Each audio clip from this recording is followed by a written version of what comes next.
True courage is not measured by the number of men a guy has taken down, but by the number of times he has chosen to do what was right when it would be easier to turn his back. Samuel Mitchell had been working his land for 15 years, ever since he arrived in the Arizona Territory, with nothing but a stubborn mule and the determination to build something of his own. His farm was 3 miles from the town of Copper Ridge, a godforsaken place where the wind carried more broken promises than hope.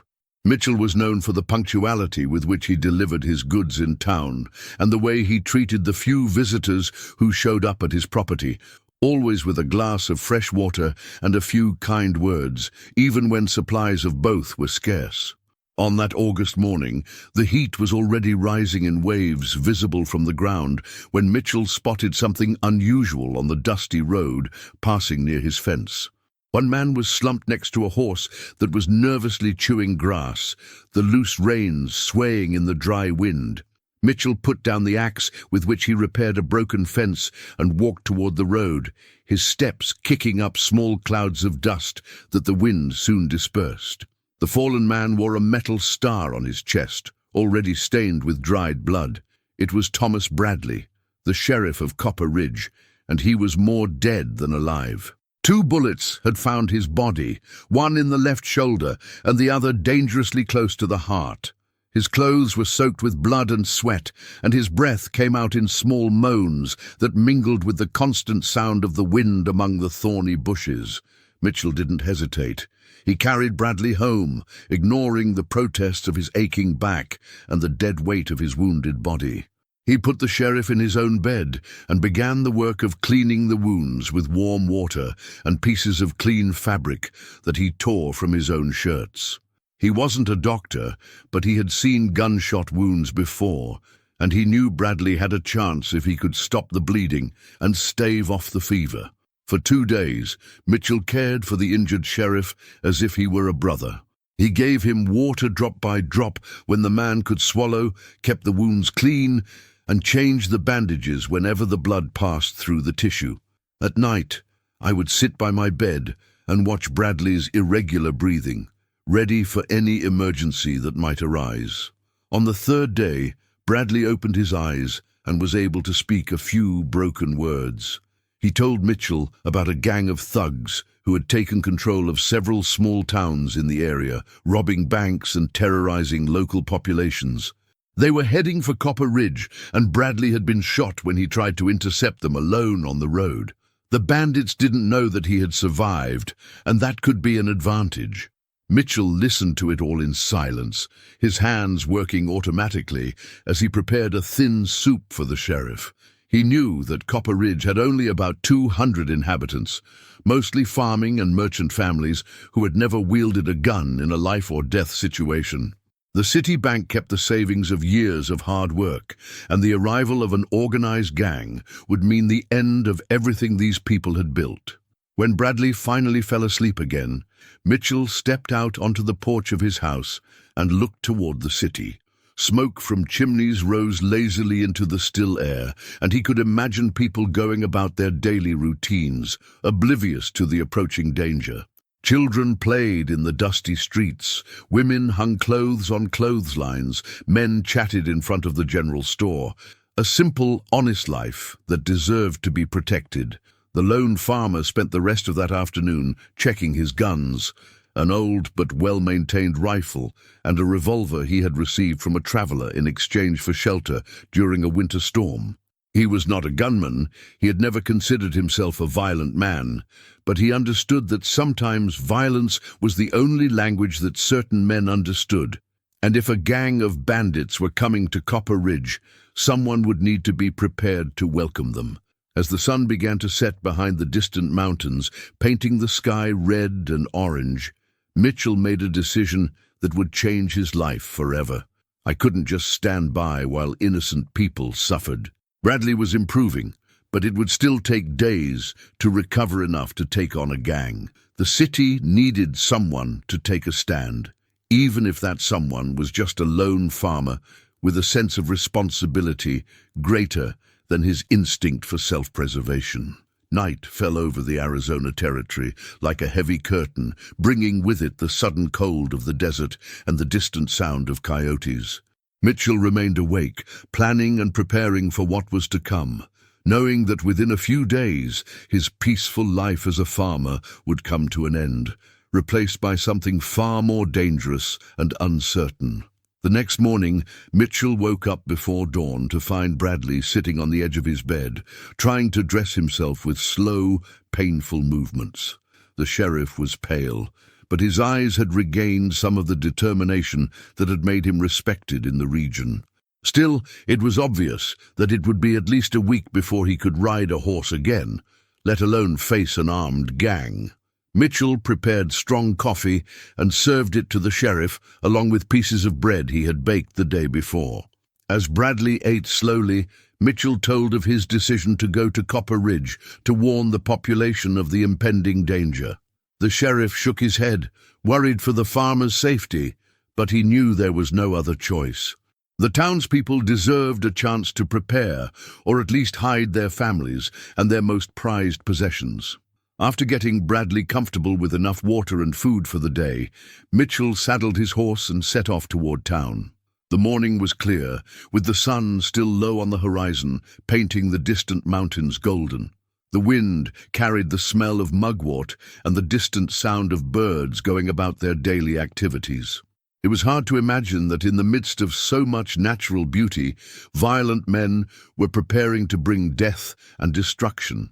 Copper Ridge appeared on the horizon as it always did, small, dusty, but full of honest life. Mitchell passed the church where Reverend Morrison was already sweeping the entrance steps, greeted Mrs. Patterson, who was hanging clothes on the clothesline behind her house, and waved to the blacksmith's children playing with a stray dog in the middle of Main Street. All these everyday gestures took on a special meaning when he thought about what could happen to these people in the coming days. His first stop was the general store, where he found Harold Jenkins arranging merchandise on the shelves. Jenkins was a practical man who had served in the army before establishing himself as a merchant, and Mitchell knew he would understand the gravity of the situation.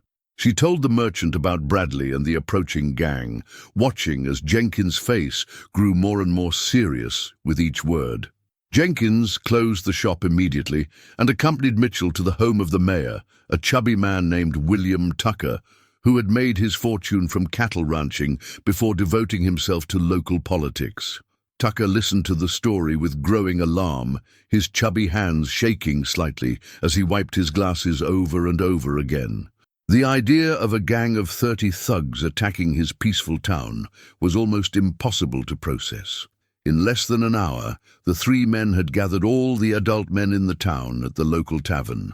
There were farmers like Mitchell, the town doctor, some merchants, the blacksmith and his 2 eldest sons, and about 20 other men who made up the adult male population of Copper Ridge. When Mitchell finished telling him about Bradley and the looming threat, the silence that followed was heavy as lead.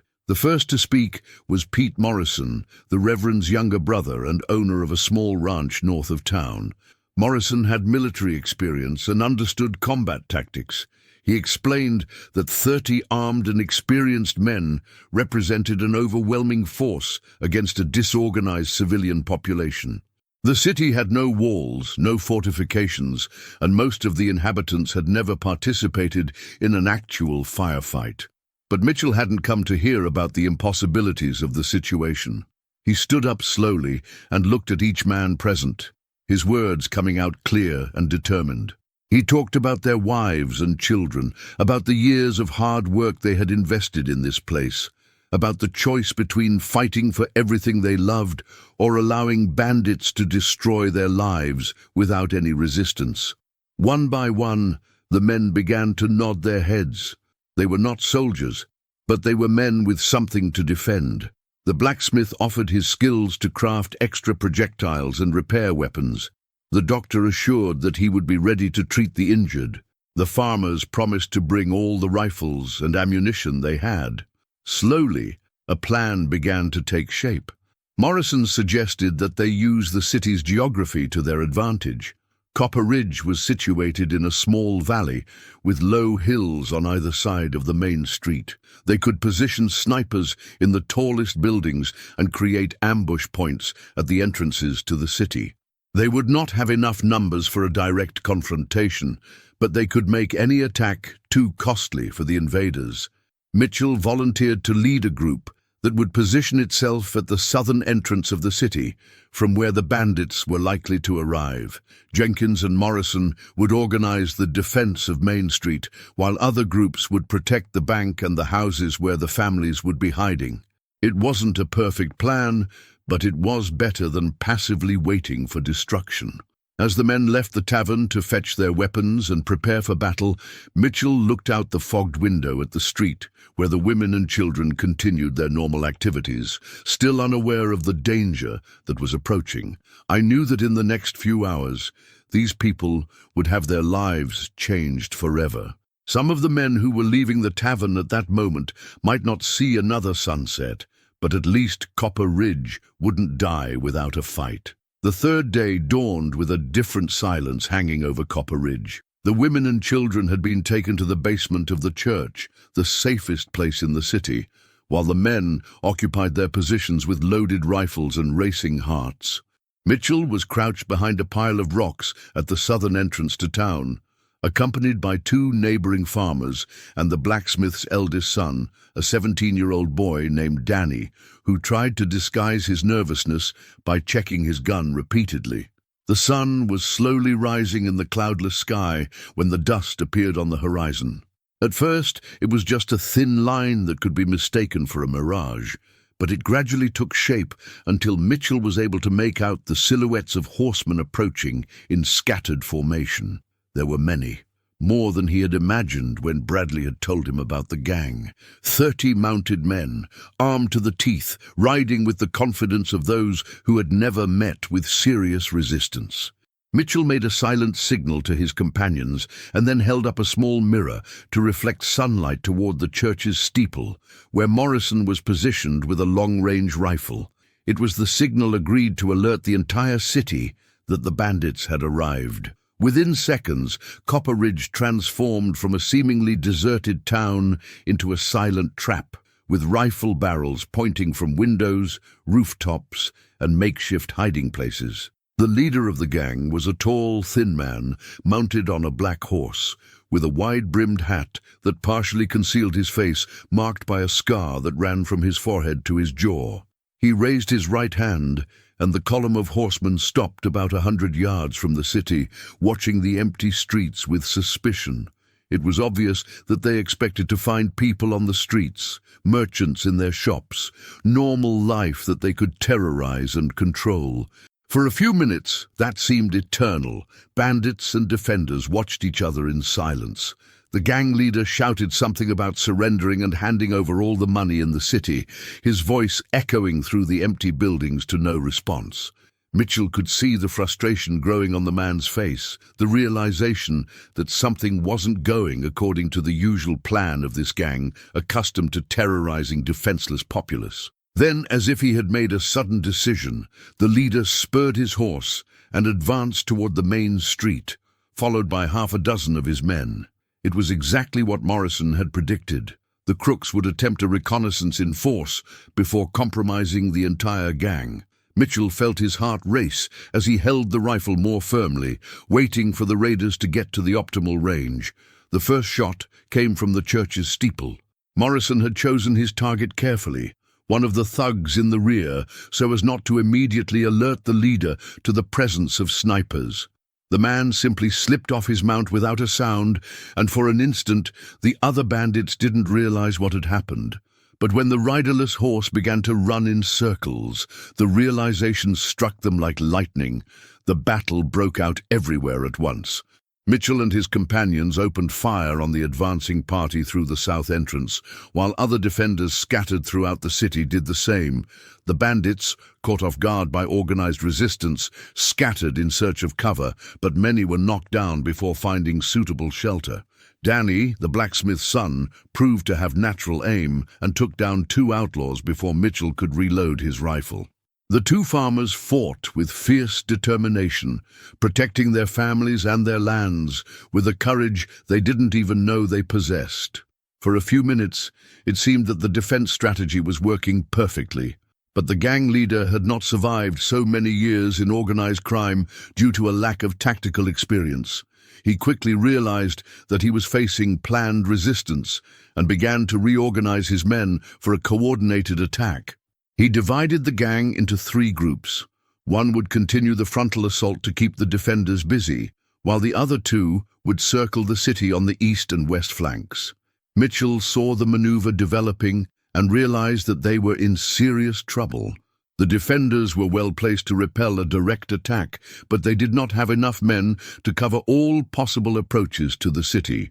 Within minutes, the bandits would be attacking from multiple directions simultaneously, and the organized defense would turn into deadly chaos. It was then that a new column of dust appeared on the northern horizon. Mitchell looked through his makeshift spyglass and saw something that made his heart leap with hope. Bradley was riding toward the city, still clearly wounded and weak, but mounted and armed. Behind him came other horsemen, men whom Mitchell did not recognize, but who were obviously allies. Bradley had managed to send a message to neighboring ranches before his condition worsened, and now ranchers from all over the region were coming to the aid of Copper Ridge. There weren't many, maybe 15 men in all, but they were enough to balance the forces and turn that desperate battle into something the defenders could actually win. The gang leader also saw reinforcements coming in and realized that his numerical advantage was rapidly disappearing. He shouted orders to his men, trying to speed up the attack before the situation got even worse for them. The battle for Copper Ridge was far from over, but for the first time since the fighting had begun, Mitchell allowed himself to believe that his town could survive that terrible day. The arrival of Bradley and his reinforcements completely changed the pace of the battle. The 15 men who rode with the wounded sheriff were not professional soldiers, but were experienced farmers who knew every rock and bush in that region. They fanned out into the hills around Copper Ridge with the efficiency of men who had hunted in those lands for decades, turning what was supposed to be an ambush by the bandits into a death trap for the invaders themselves. Mitchell saw Bradley dismounting with difficulty behind the general store, a fresh bloodstain appearing on his shirt where the wounds had reopened from the effort of the ride. But the sheriff was determined and began organizing the defenders with the experience of someone who had faced similar situations before. Their shouts of command echoed through the city, coordinating the shots and rearranging positions to meet the approaching multiple attack. The gang leader realized that his carefully planned strategy was disintegrating. The men he had sent to surround the city from the flanks were being eliminated one by the snipers positioned in the hills, while his main group remained trapped on Main Street under fire. His frustration was visible even from a distance, and Mitchell could see the exact moment when the man abandoned any pretense of subtle tactics and decided to bet everything on a desperate frontal assault. With a wild cry that echoed throughout the valley, the leader spurred his horse toward the bank in the center of town, followed by the men who were still left of his main group. It was a risky and desperate move, but it had the advantage of speed and surprise. If they managed to get to the bank and use it as a fortress, they could hold out until the defenders grew tired or ran out of ammunition.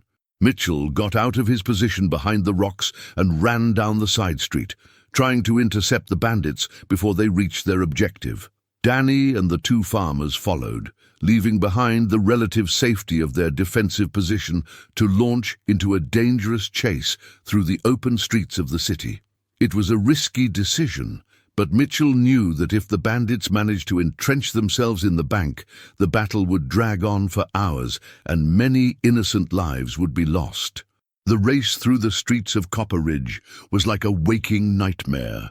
Bullets hissed through the air, kicking up small bursts of dust as they hit the adobe walls of buildings. Mitchell leapt over barrels and crates, dodged shots that passed so close he could feel the heat of the projectiles, and kept running with rifle in hand and determination burning in his chest like red-hot iron.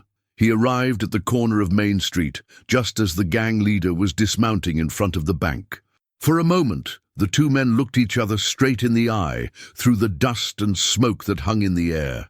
Mitchell saw something in the bandit's scarred face that made him realize that this man had killed many innocent people over the years, and that he would continue to kill as long as he had the strength to wield a gun. The ensuing firefight was swift and brutal. Mitchell fired first, his projectile hitting the leader's shoulder and causing him to spin like a top. But the man quickly recovered and returned the shot, the bullet passing so close to Mitchell's head that he felt the wind of the projectile in his hair. Danny appeared at the opposite corner and fired at another thug who was trying to flank Mitchell, knocking him down with a well-aimed shot to the chest. The battle in the city center became a jumble of gunfire, screams, and smoke. The bandits struggled with the desperation of men they knew were losing, while the defenders pressed with the determination of those who protected everything they loved. Morrison kept firing from the steeple, eliminating any thugs who tried to approach the bank from the side streets. Jenkins had come out of his shop with a double-barreled shotgun and was doing devastating work at close range. It was then that Mitchell realized that the wounded leader was crawling toward the church. The man had abandoned any hope of robbing the bank and was now seeking revenge, pure and simple. If he managed to get to the basement where the women and children were hiding, he could use them as human shields to ensure his escape. The realization of this possibility hit Mitchell like a physical blow, filling him with a cold terror that was worse than any fear he had ever felt for his life. Mitchell dropped his empty rifle and drew his revolver, running toward the church with a speed he didn't know he possessed. The gang leader was almost at the door when Mitchell caught up with him, tack-lensing the injured man and rolling with him in the dust of the street. It was a desperate fight between two determined men, one fighting for greed and wounded pride, the other fighting for the safety of innocent people. The bandit was more experienced in hand-to-hand combat, but his injuries weakened him, and Mitchell fought with the strength that comes from absolute desperation.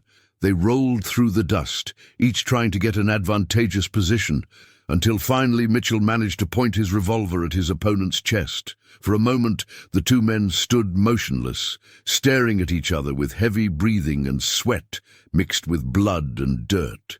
The final shot echoed through the city like thunder, followed by a sudden, complete silence that seemed impossible after so much noise and confusion.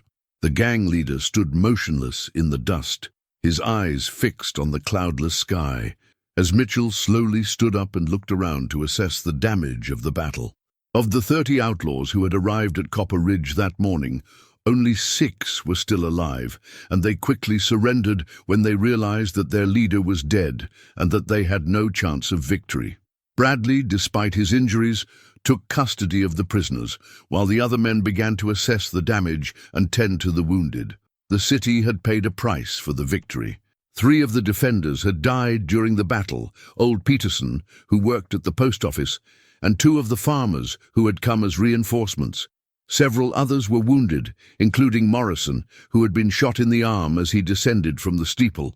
But Copper Ridge had survived, and their families were safe. In the hours that followed, the city slowly came back to life. The women and children came out of the church's basement, first in fear and then with growing relief, as they realized that the danger had passed.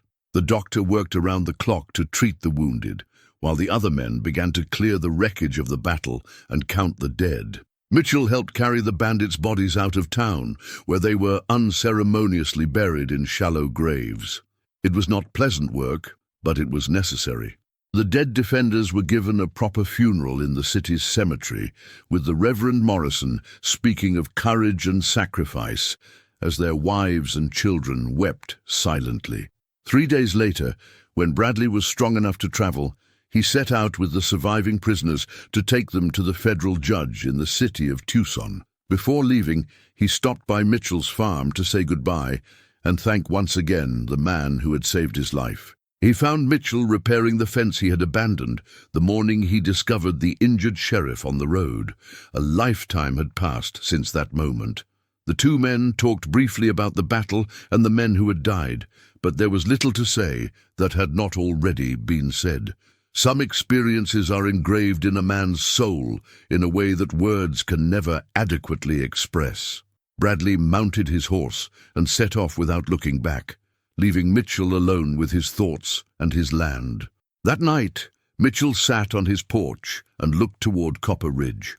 The city seemed small and fragile from a distance, but he knew there was something strong and enduring about those people who had chosen to fight when it would be easier to flee. They had learned something about themselves during that battle, something that would change them forever. The lone farmer sat until the stars appeared in the clear desert sky, thinking about courage and the price one sometimes has to pay to protect the things that really matter. He knew he would continue to be known as the man who had saved Copper Ridge, but to him the truth was simpler. He had simply done what any decent man would do when faced with a choice between right and easy. The night wind blew gently through the dry bushes, carrying with it the smell of mugwort and the promise of another day of peace in the Arizona Territory. Mitchell got up, put away his guns, and went into the house, knowing that he would sleep well that night and every night that followed, with the clear conscience of a man who had done his part when it was necessary. If this story of courage and survival has touched your heart, you can't miss our upcoming adventures in the American Wild West. Leave your comment below telling what was the most emotional moment of this story for you. Was it when Mitchell found Bradley injured on the road? When the men of the town united in the tavern? During the epic battle against the 30 bandits? Or in the final confrontation between the farmer and the gang leader? Your participation helps us create even better stories about the wilderness, where a man's true measure was not how many people he had faced, but how many times he chose to do what was right when it would be easier to just turn his back. And don't forget to subscribe to the channel to follow more narratives about ordinary men and women who found extraordinary strength in the most difficult times.